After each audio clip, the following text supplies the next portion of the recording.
तो बच्चों ये क्वेश्चन है पाथ फाइंडर के इलेक्ट्रोस्टैटिक्स से एमसीक्यू नंबर 5। इस क्वेश्चन में दो आइडेंटिकल पॉइंट पॉजिटिव चार्जेस हैं ए एंड बी और दोनों का दूरी ओरिजिन से सेम है और इस एक्स एक्सिस पर कहीं पर एक रॉड रखा हुआ है, न्यूट्रल रॉड है, इलेक्ट्रिकली न्यूट्रल है। उस रॉड पे कोई चार्ज नहीं है। तो रॉड पे इन दोनों चार्जेस के वजह से कोई अगर इलेक्ट्रोस्टैटिक फोर्स लगेगा तो वो किधर लगेगा या फिर नहीं लगेगा, ये हमें बताना है।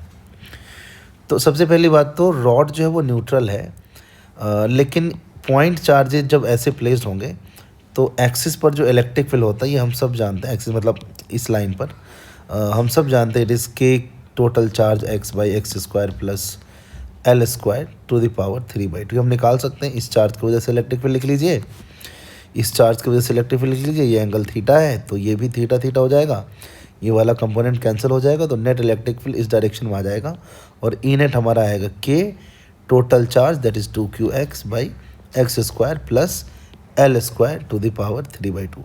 आप इसको एक रिंग में डायमेट्रिकली अपोजिट पॉइंट पर क्यू और क्यू मानकर भी निकाल सकते हैं, ठीक है। एनीवे तो electric field due to such system of charge हम जानते हैं ये होता है। और जब भी इस तरीके से इलेक्ट्रिक फील्ड फंक्शन लिखा होगा तो electric field will be maximum where d by d x will be 0। जब हम करेंगे तो we get that electric field is maximum at x equal to plus minus L/√2, यानी इधर L/√2 पर इलेक्ट्रिक फील्ड मैक्सिमम होगा और इस साइड भी L/√2 पर इलेक्ट्रिक फील्ड मैक्सिमम होगा। इस तरफ इलेक्ट्रिक फील्ड का डायरेक्शन इधर होगा और इस तरफ इलेक्ट्रिक फील्ड का डायरेक्शन इधर होगा। तो हमें क्योंकि रॉड इधर ही है तो हमने इसी डायरेक्शन में इलेक्ट्रिक फील्ड के वेरिएशन को दिखाया। यहाँ पर इलेक्ट्रिक फील्ड 0 होगा और at very large distance electric field घटते घटते 0 हो जाएगा। तो इसका मतलब यहाँ भी 0 था और बाद में भी 0 और बीच में मैक्सिमम हुआ है। तो approximately variation of electric field will be like this. और हम ये कह सकते हैं कि जो चार्ज है जो लोकेशन है जहाँ मैक्सिमम है दैट इज़ एट L/√2। अब जब इलेक्ट्रिक फील्ड इधर है, ये तो हमें पता है कि इलेक्ट्रिक फील्ड इधर है, तो ऑब्वियस है कि ये न्यूट्रल है। तो ड्यू टू पोलराइजेशन या अगर कंडक्टर है तो ड्यू टू इंडक्शन इस तरफ पॉजिटिव चार्ज आ जाएगा। गलत लिख दिया मैंने, एक सेकेंड। इधर नेगेटिव चार्ज आ जाएगा और इधर पॉजिटिव चार्ज आ जाएगा।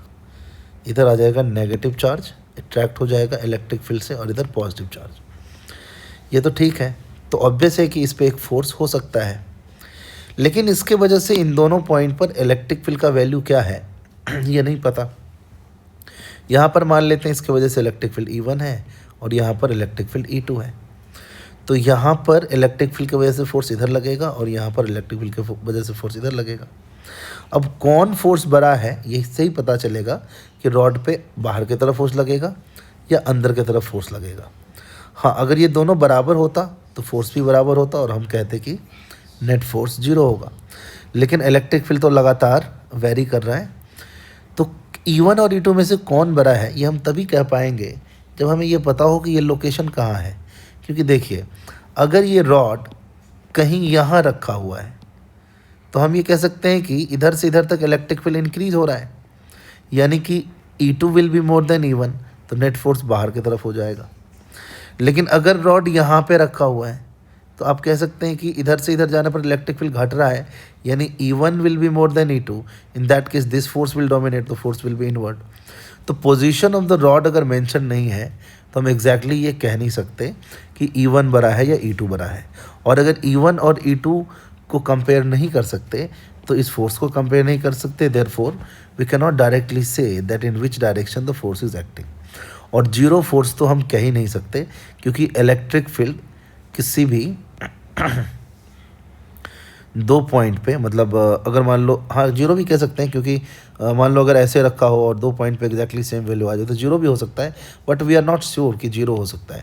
तो that is why option D will be correct because information is insufficient. हाँ, एक चीज़ मैं गलती से बोल गया था कि ये दोनों जगह पे इलेक्ट्रिक फील्ड इक्वल नहीं होगा। हो सकता है ये रॉड अगर इतना बड़ा हो कि यहाँ और यहाँ ऐसा रॉड हो तो कि दोनों पॉइंट पे इलेक्ट्रिक फील्ड का वैल्यू सेम हो जाए, उस केस में फोर्स 0 भी हो जाएगा। तो रॉड कितना लेंथ का है ये भी नहीं दिया हुआ है और कहाँ रखा हुआ है ये भी नहीं दिया हुआ है। तो इस वजह से हम कह सकते हैं कि information is insufficient. I hope कि आपको समझ में आया होगा। Thanks for watching.